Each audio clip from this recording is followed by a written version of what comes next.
I think that right now we are at a decision-making point and very close to a recession. And I'm worried about something worse than a recession if this isn't handled well. What if I told you that one of the world's most successful investors believes the United States is repeating the same dangerous pattern that led to the Great Depression in the 1930s? Ray Dalio, billionaire hedge fund founder of Bridgewater Associates, says that the economic, political, and global forces we're seeing today closely mirror those seen nearly 100 years ago. And if he's right, the implications could be massive. Listen to Dalio explain. I want to ask you about something that's on a lot of people's minds, your predictions for the future. And I want to start with the R word. I know you think this is just a piece of it. Of course, I'm talking about a recession. Do you think it is likely that the United States will dip into a recession because of President Trump's tariffs?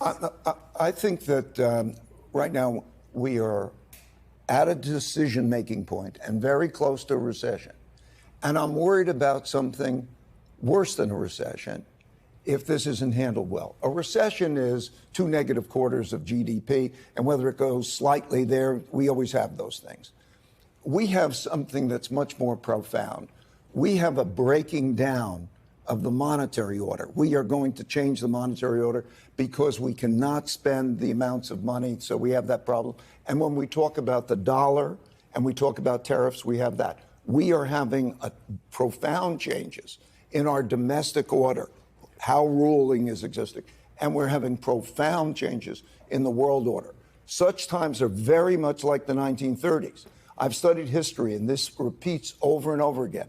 So if you take tariffs, if you take debt, if you take the rising power challenging the existing power, if you take those factors and look at the factors, those changes in the orders, the systems, are very, very disruptive. How that's handled could produce something that is much worse than a recession, or it could be handled well. Ray Dalio has spent decades studying long-term economic and political cycles, and in his research, he found that history tends to repeat itself in predictable patterns. He calls these big cycles.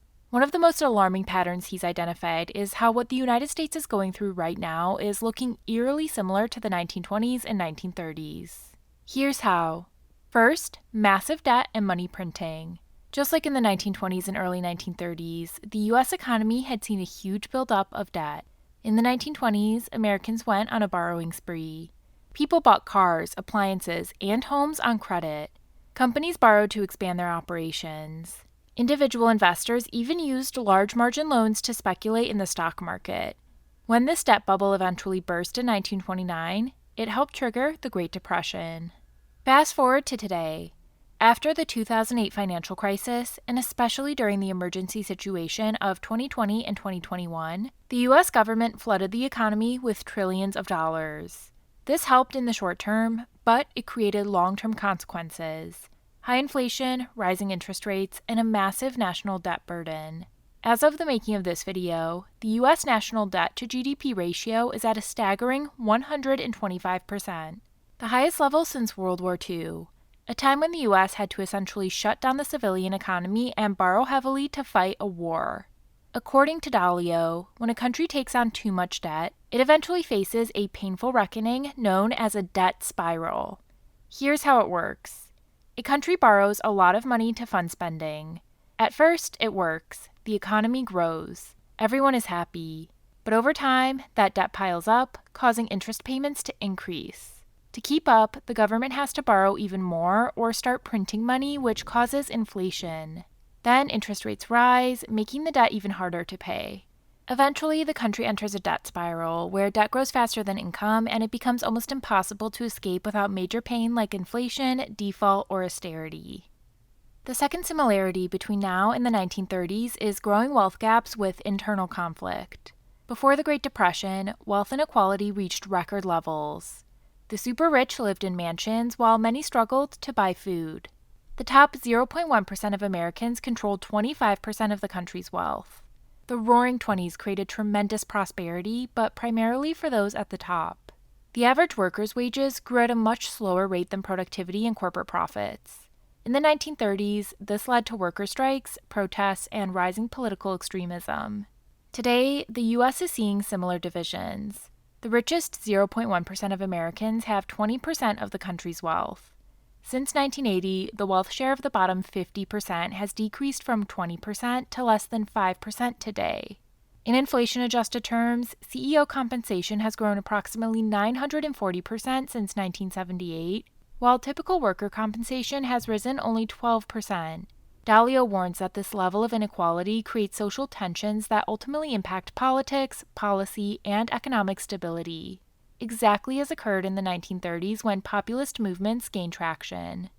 The third similarity, according to Dalio, is the changing global order. Here's what that means. The 1930s marked a crucial transition in global power. Britain's imperial decline accelerated. The United States emerged as an economic superpower. Germany and Japan challenged the existing order. International institutions like the League of Nations proved ineffective. Trade conflicts intensified with the Smoot-Hawley Tariff Act and retaliatory measures. This changing global order and the tensions it caused ultimately resulted in World War II. Fast forward to today, and according to Ray Dalio, we're seeing eerily similar patterns. America, once the undisputed global economic leader, is seeing its dominance challenged. China has emerged as a major power, not just economically, but also in technology, military strength, and global influence. In many ways, it's now playing the same disruptive role that Germany and Japan did in the 1930s, shaking up the established world order. Global institutions like the World Trade Organization are struggling to stay relevant. The systems built to encourage cooperation are now strained by rising nationalism and geopolitical tension. Tariffs, trade bans, and sanctions are no longer rare. They've become regular tools in a new kind of economic conflict. And the battlefield isn't just about goods anymore. It's about technology, semiconductors, AI, and data control. The great power rivalry has gone digital. Dalio warns that these moments in history, when a dominant power is in decline and a new power is on the rise, are the most dangerous. Because the existing superpower resists losing control, while the rising one grows bolder in asserting itself. The result, historically, is often conflict. Ray Dalio believes the U.S. is entering a very risky period. He points to rising debt, growing inequality, and global power struggles as signs we may be repeating the same dangerous patterns from the 1930s. History doesn't always repeat exactly, but Dalio warns that when these forces come together, the outcome is often economic trouble or worse. That's what Dalio means when he says that what is coming is worse than a recession.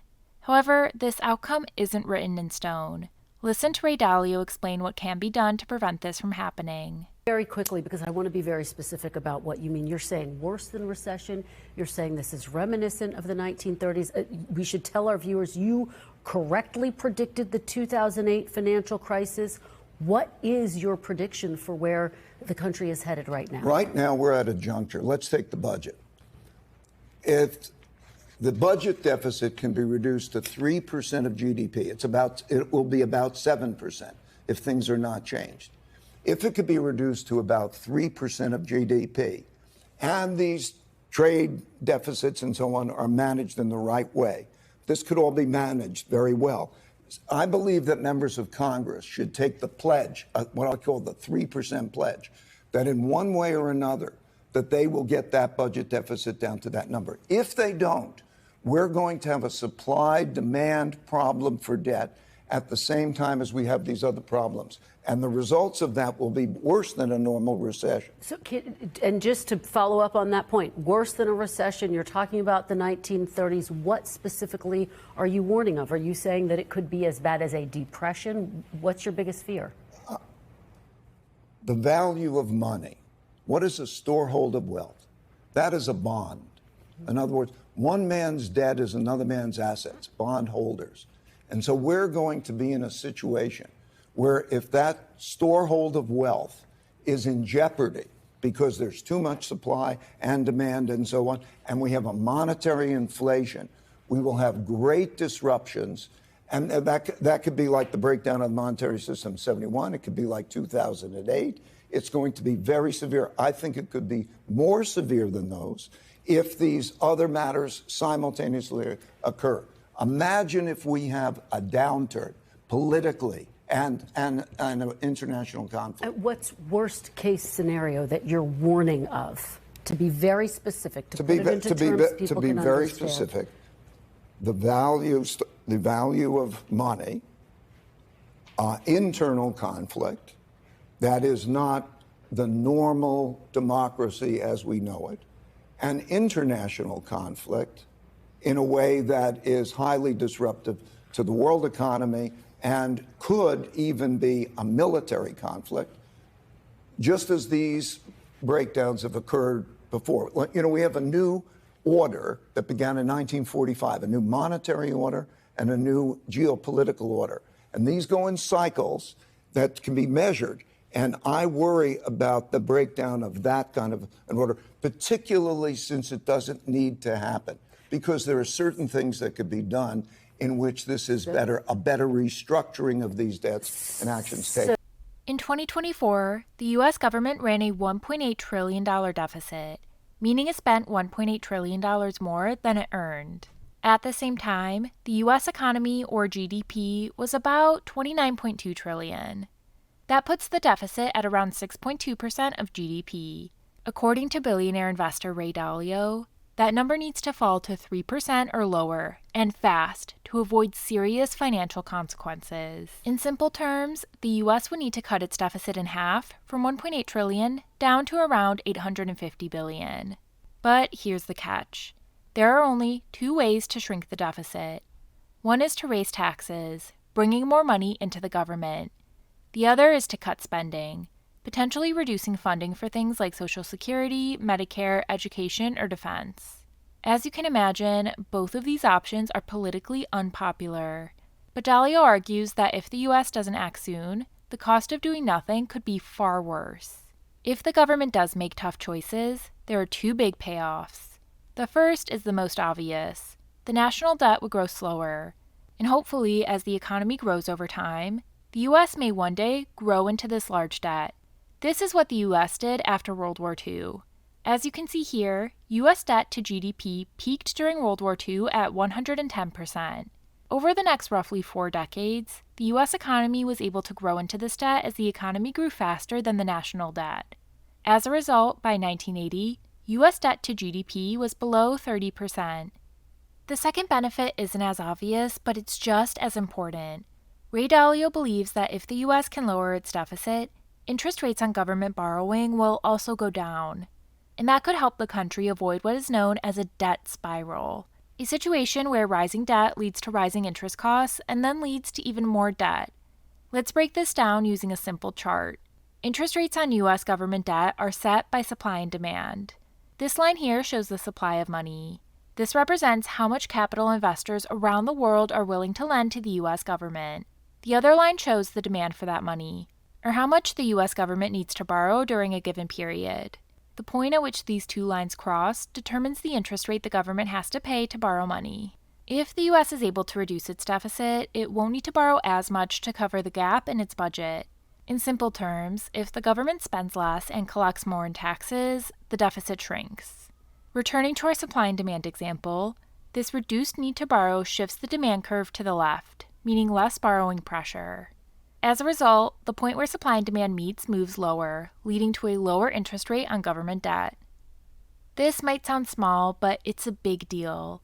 With a national debt of $36 trillion, even a 1% drop in interest rates would save the U.S. about $360 billion a year in interest payments. Those savings could play a major role in stabilizing the country's financial future. According to Ray Dalio, this isn't just about numbers. It's a race against time. Every year the U.S. delays action, the debt grows, interest payments rise, and the path to stability gets harder. So there we have it. If you made it this far in the video, it's obvious you are serious about learning about the economy and stock market. If you enjoyed this video, make sure to check out this next video here because I'm sure you will find it helpful. Warren Buffett, America is on the verge of economic war. With over 600,000 views, it is getting a ton of attention. I will see you over there.